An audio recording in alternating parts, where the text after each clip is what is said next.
Il est certain que les savants d'il y a 150 ans, les contemporains de la naissance de l'égyptologie moderne, savaient parfaitement que l'Égypte était une civilisation nègre et négro-africaine.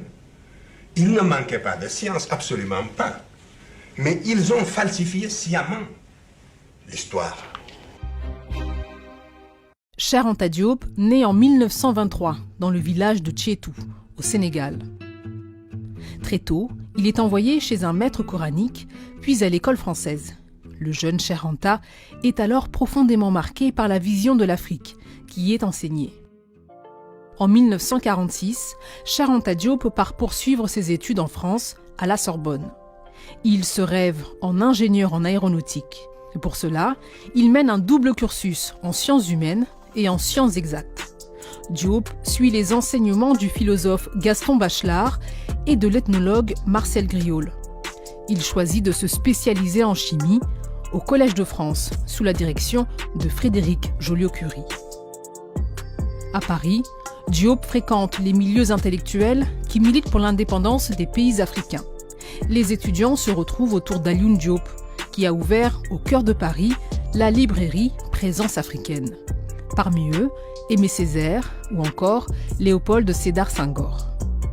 Cheikh Anta Diop rédige une thèse à la Sorbonne, mais à cause du caractère explosif de son contenu, aucun jury n'est formé.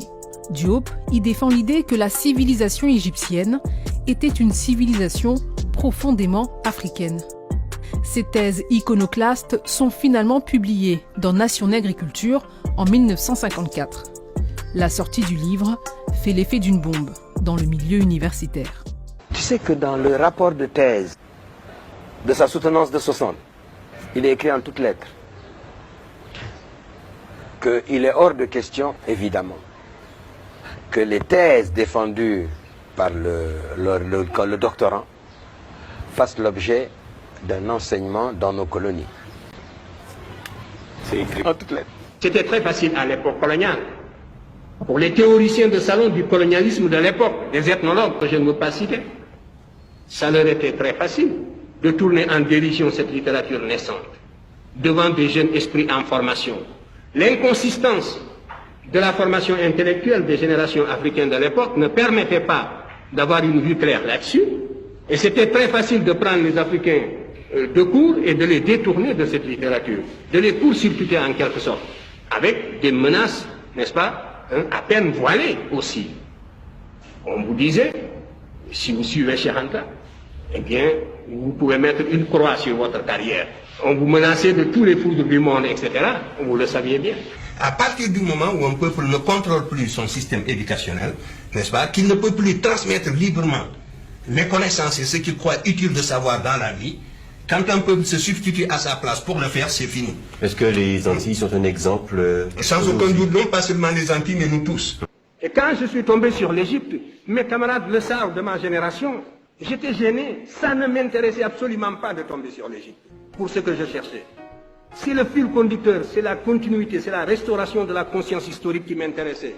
C'est cette conscience historique qui est le ciment, qui réunit les individus d'un peuple, qui fait qu'un peuple n'est pas une population, un agrégat d'individus sans lien.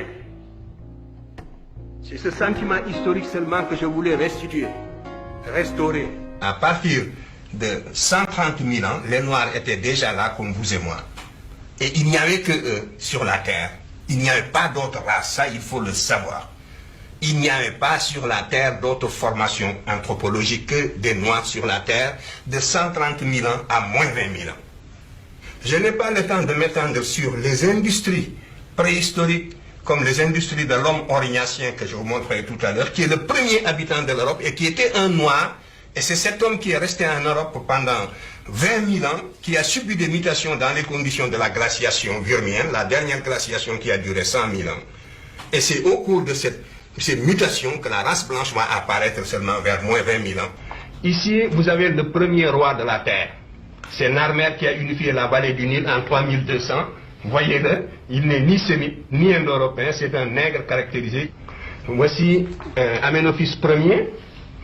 C'est un des pharaons les plus énergiques de la 18e dynastie, 1600 avant Jésus-Christ. Et vous ne verrez jamais un blanc représenté avec les traits d'un chef ou d'un dignitaire à cette époque, précisément parce qu'ils étaient au bas de l'échelle. De même que dans l'histoire de l'Europe impériale, vous ne verrez jamais un loup noir représenté avec les traits d'un chef, parce que, entre-temps, la situation politique et sociale s'était renversée. C'est que très tôt, il a été un esprit dissident, mais un esprit extraordinairement rebelle.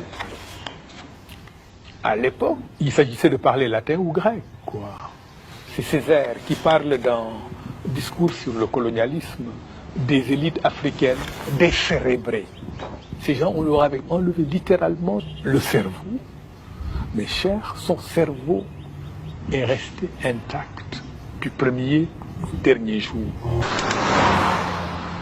Ce n'est qu'à la libération de Mamadou Dia et de ses compagnons que Cheikh Anta Diop a entrepris les démarches nécessaires pour la création d'un nouveau rassemblement qui va donner en 1976 le Rassemblement national démocratique.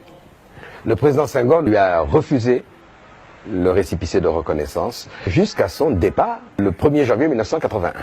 Et l'un des premiers actes que va poser le président Abdou Diouf sera précisément de reconnaître le RND, ainsi qu'à d'ailleurs tous les autres partis. Vous avez 7 candidats ou 8 contre moi. Il y en a un qui n'a pas voulu se présenter contre moi, mais qui s'est présenté aux législatives, c'était Cheikh Anta Diop. Et il n'a pas dit je soutiens Abdou Diouf ou je ne soutiens pas Abdou Diouf, mais en tout cas, il ne s'est pas présenté contre moi.